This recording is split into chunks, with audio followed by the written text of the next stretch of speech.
I saw something in my building today, very disturbing sight that I haven't seen in a long time. I saw a father and son mullet team. The father, this is true.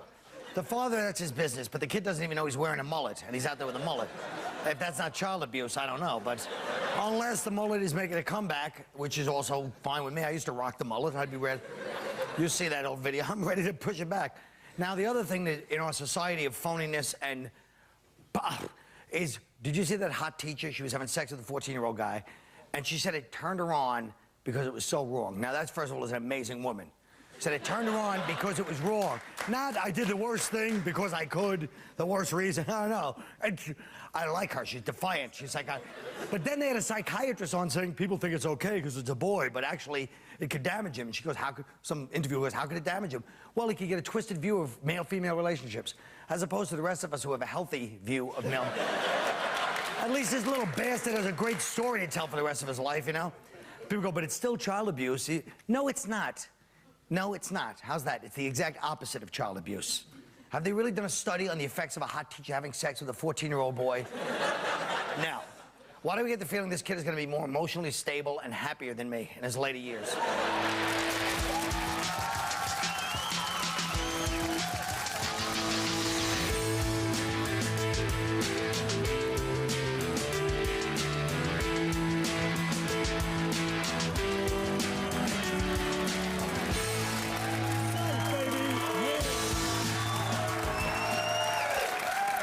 Oh, good, we got a couple of college football guys on here, too. A bench is Buddy Bolton. Buddy, keep looking like Luke Perry and you'll get in. Now listen. Shut your mouth, that was a great reference. You don't drink water when I'm making a great one. You go, oh boy, Kyle really nailed it. And you know you're gonna probably put that in your act. I know you people think I'm the bastard son of Luke Perry and some hack reference that you and Sherrod come up with. Now listen. There's a new documentary called The N-Word airing Saturday on the Trio Network. Here's a clip. I was in Tower Records when I heard these guys. Yeah, this nigga said so-and-so to me, and that nigga said blah, blah, blah. I turned around the aisle, and it was a bunch of white guys. There's always been an element in the white community of enjoying black people demeaning themselves. We've taken this word that's been a burden to us, and we've been able kind of to digest it, spit it back out as more of a badge of honor. Black people didn't invent nigga. That was thrown at us. And then all of a sudden, us accepting it is like somebody just catching garbage and loving it. Now, I think it would be disingenuous for me to start with anybody but you, Mr. Todd, Lynn. Oh. When you see a documentary like this, and yes, I may have misused disingenuous, I'm sorry, but that's the only thing I can imagine it could mean. I can't imagine what else it could mean. He doesn't know what it means anyway. Todd, listen to me. Todd, what do you think about this documentary? What do you think about the use of that word? Do you care? No, honestly, I don't give a damn. Truthfully, you can say nigga all you want. I mean, it's really all in the context. And the reason I feel like that is I feel like it's done changed. You know, the words change. I don't care. And if, say nigga, feel free. No, but that's not the point. Don't get them. Let's not make it into a national thing. You don't have to ask me twice. Yeah, Exactly. Let me explain, right? Let me explain, right? You know the context you're saying it in. Bottom line is if you look at me and say, my nigga, you know, what's happening? You know, but if Nick, which he'll probably say later on during the show, shut up, nigga, then, you know. He never does that. It does sound different, you gotta admit. Like, black people say it, they go, nigga. It sounds nigga, it sounds okay, but white people say it, it's always like, goddamn shiftless nigger. Yeah. It sounds different. Exactly. It just sounds a different, sound. Go ahead. No, like, if I don't say it, I mean, I don't know my doorman's name, so how am I supposed to get it? No, but but here's the point. I'm kidding. But here's one of the points. One of the points is you can't have, it's impractical in society to have a word that is used so much that it's actually on album covers and songs. If you're a white kid, when you're growing up, you want to buy an album, you have to say NWA. You can't even say what song you were listening to. So if the word is going to be out there, it can't be 10% of the population that uses it. That's weird. Either everybody says it or nobody. Go ahead. When I was a kid, I get very dark in the summertime, and I was called nigger all the time, from 1st to 5th grade. I get in fights, and every time I went to school, they called me nigger. Yeah. It didn't help that my mother sent me there in a purple suit and a full-length fur coat. But they did. They call me nigger all the time. So I kind of feel I can have... I don't have any problem with people being called, you know, think about it. Mick, Wop, Spick, Dago, stupid. It's that's not. But you know what? But what you were saying, you know, white people are. It does get a little old when white people are like, but we should be allowed to say it. We should be allowed to say it. Because you got to admit, I think that underneath it all, there is an inherent sort of power struggle where white people just and it's a little racist. White people don't want to be told they can't use certain words by coloreds.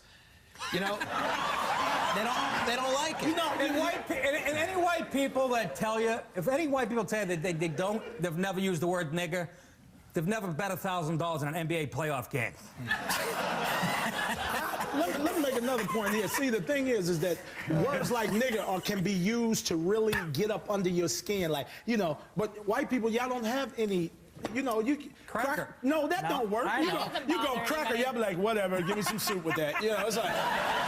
But I still say it doesn't matter. The point is, on the one hand, you say it gets under our skin. You don't have a word like that. We don't have any words that are forbidden for black people to say to us. That's because you abused your nigger privileges a long time ago. Oh, we did? Yeah, a long time ago. When's the last time anybody called you nigger? Huh? Well, I'm 250 pounds. Anybody. Let me tell you something. Right. I grew up in Brooklyn, and I heard the word frequently, usually for just cause. I tell you right now, nobody's used the word nigger after 1974. Buddy, get in here. You're a kind of liberal. Ready? Yeah. Buddy. Geez, you're walking over like a cowboy, for Christ's sake. What are you on, Ted? Buddy, do you watch this show? You're supposed to stand next to me. Get over here. Sorry. I'm sorry. I didn't kick anybody off. You're right. You're actually right. Now, buddy, you're the example of a guy, all your friends are black that I've seen. Okay. You're a guy that's a white guy. Yeah. Do you feel you should be able to say, you know, Sherrod, what's up? You know. I think it's wrong and morally repulsive to use the word outside. Outside the house? Yeah. Well, it's dangerous. I don't know if it's morally wrong, but you know what's racist, buddy? You having a chain on your wallet and there's a black guy near you. Yeah. Exactly. You know what? And you having a belt buckle like that, and there's no Dominicans on the show. You know what the funny thing is? I hate when white guys, when you start talking about nigger,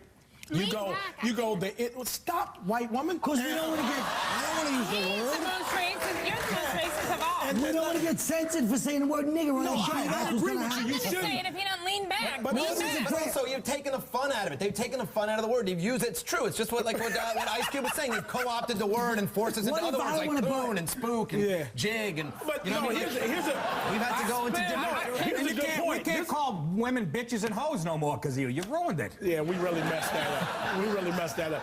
No, my point to say is this, right? You always go, oh, the N-word, the N-word. Just say nigga. It's not like you say nigga and a black guy gonna teleport into your living room. Oops. And be like, you can't say that word. You know.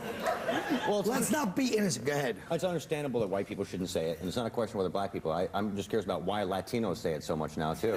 Yeah. Because the point is, if a word's in the culture, everybody's either says it or nobody says it. Right. It's phony. You have to buy an NWA. I have to say NWA. Okay, I'm old. NWA. He's agreeing with me. Listen, I have to agree with you, Kyle. I think you should all say it, but I think that you should still be able to suffer the ramifications of saying it under some circumstances. Well, I always That's fine with me. Doesn't it depend on your intention? No, it's context. I never thought I'd agree with a guy with no forehead, but I agree with what he said. I think that's true. You know how it's being used. It's your intention. I call the insurance company, make sure I'm covered before I use it. Yeah. We'll be right back.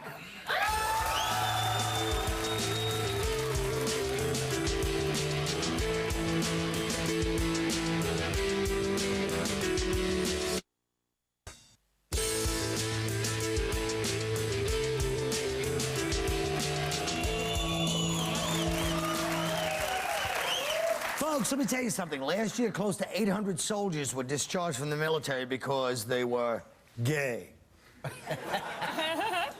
Now, the Pentagon maintains that openly gay and lesbian personnel disrupts the unit cohesion. What do you guys think about that?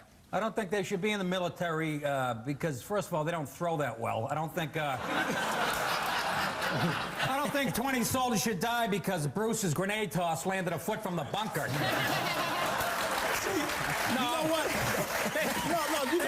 No, honestly, man, come on. No, you're They not should kidding. serve You believe openly. that? They should be able to openly serve. You ever seen gay dudes? You ever seen the muscles on them dudes? You ever? No, I haven't. You still ever see how cut they are? Where do you go? They all gotta be their protein intake. But they say it disrupts. lesbian They say it's women. distracting and it disrupts morale. But if anything, the don't ask, don't tell it's got to disrupt morale more than anything. Because you know, if you have gay friends that aren't out, that won't admit to being gay, there's nothing more. You waste so much energy trying to play along with their charade of heterosexuality.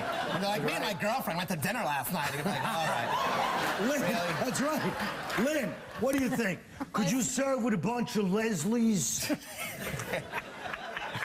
I really don't want to go into the military, but no, I mean, I would. I think there should be a gay unit, That would be more like it. like a rainbow unit. Yeah, because, but it's true. It's And not a then, bunch but of neck- then wouldn't like Afghanistan be really pissed if we sent the rainbow? Like we hate you so much, we're gonna send the gays. Exactly. To get you. This We're is not the even point gonna- that kills me. Everybody says, oh, it's fine. But if you're a young guy, you join the military, you know, you go out there trying to be like a macho badass, it's gonna, if you see a gay guy in the unit, they're gonna beat the balls off him because they don't want him naked around them, they don't want him in the shower around them. Well, That's just a fact. Dude, the muscle-bound gay dudes will hurt you. But what I'm talking about...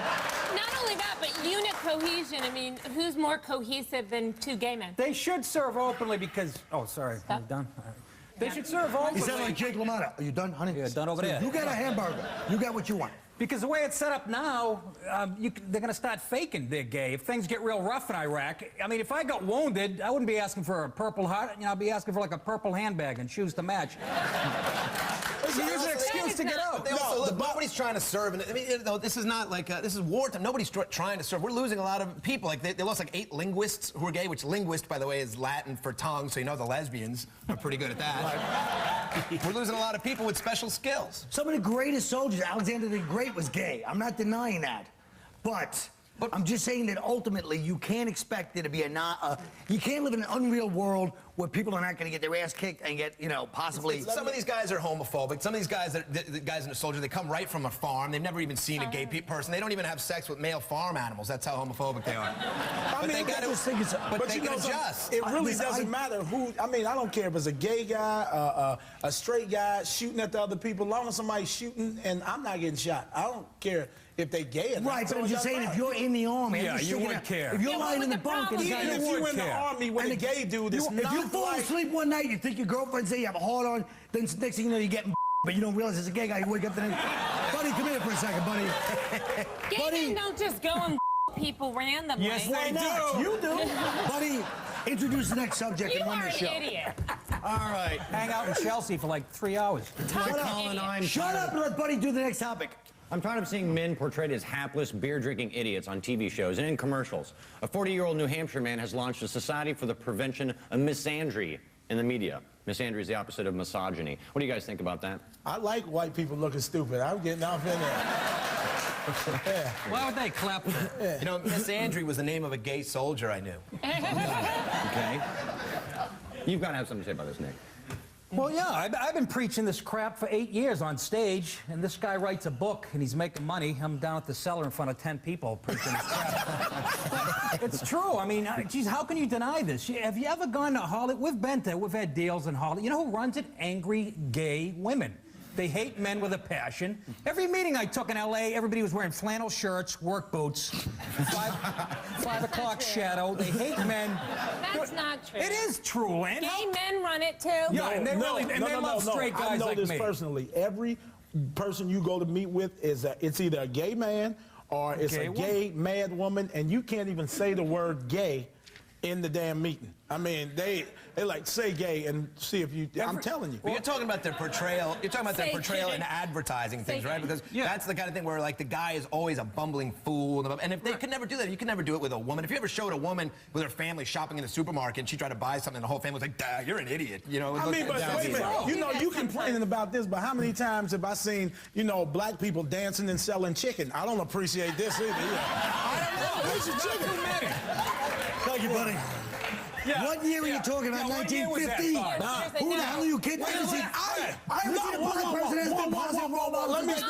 explain something. I remember just when got that chicken thing. Wait a minute. I was watching what is it? A Taco Bell commercial, and Hammer was dancing around. Get your tacos. Get your tacos. You remember that? Like he doesn't need the money. But Yeah, I'm but you know what saying, it is? You're do you right. think- Kids taco. Hit kill for a We'll be chicken. right back.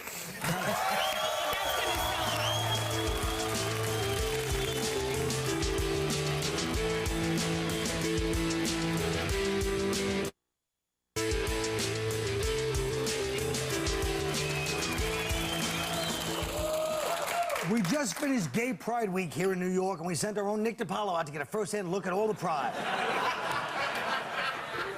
Thanks for the assignment, Colin. Let's roll the clip, shall we? We're here at Gay Pride Week, and as usual, they're kicking it off in a low-profile way. If you're not used to it, get into it, baby. Get into it. Get the full shot here, will you? What a... Holy... This is a girl I went to prom with in high school. What's up, fella? What's this fruitmobile get to the gallon? We deserve a voice and a spot in the world, and we deserve a chance to be heard, and it's great to march. Oh, you're being heard in that outfit. Brazil can hear you. Why would you go to women? They have more to look at. Well, I'm not going to argue with that. If I did, I'd be gay. Did you need a lot of attention as a kid? No, I did not. Not at all. What did you need as a kid that you didn't get? A man. You needed a man as a kid? Well, there's a church right across the street. I won't say which one.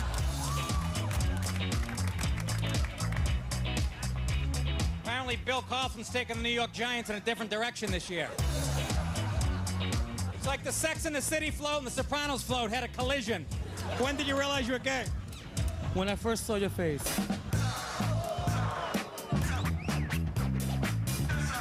There's even a gay dog here. That dog has to be gay. Sarah Jessica Parker. She's got to kill time between gigs. Hey, how are you?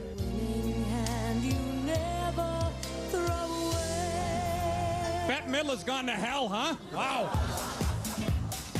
I don't want to say there's a lot of gay stuff on network TV. That's the new NBC Peacock. Holy Jesus. What's up, buddy? What's your name? What? Tell me what's up. I'll tell you what ain't up, Jamie. Okay. Jamie, first question. I think I'm going to break through. Are you gay? Very much. When did you realize you were gay? Actually, I'm not gay. I'm human. Oh, I've been human all my life. Well, if you're human, you sleep with men, women, men or women. No, that's if you're drunk. It says lick Bush on your pin. Yeah. What, are you voting for Bush, or is that what you're going to do after the parade? What are some of the benefits? What? Being gay and being black and being Republican. You're Republican? Is a pig sweet pork? I'm Republican, too. Okay. All right, we vote the same, just in different booths.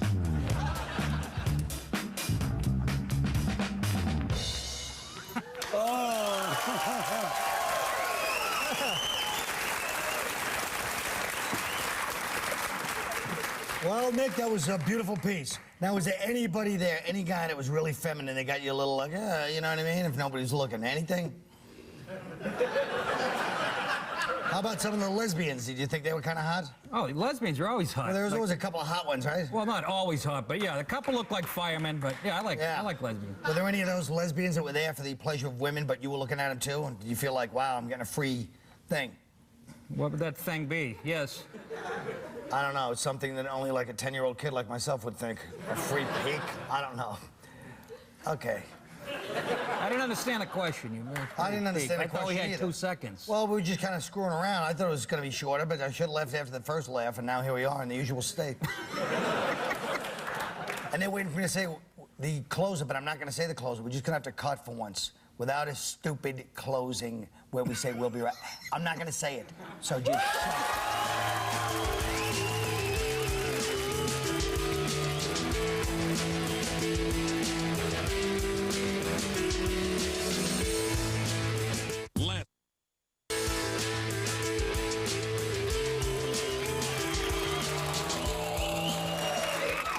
Well, folks, Fahrenheit 9/11 shows how a hit movie can be made out of one fat guy's anti-Bush feelings.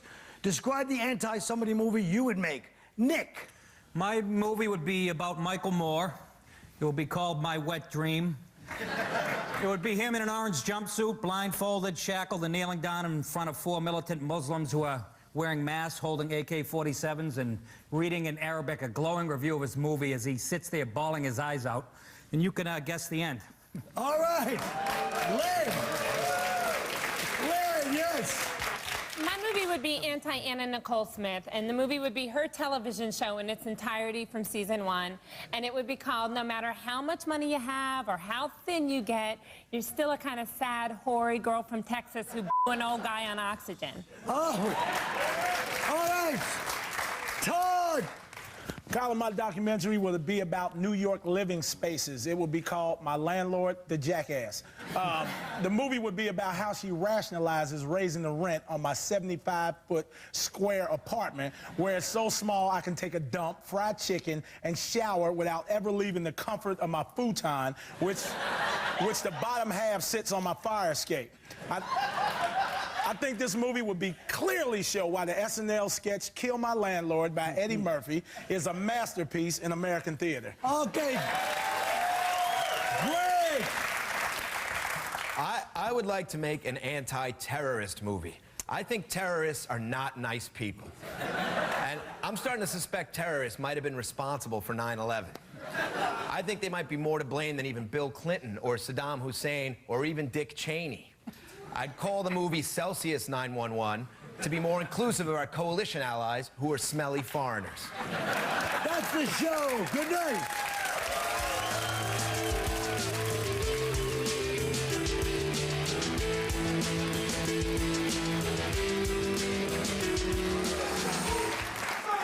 You have time for a couple questions? Okay.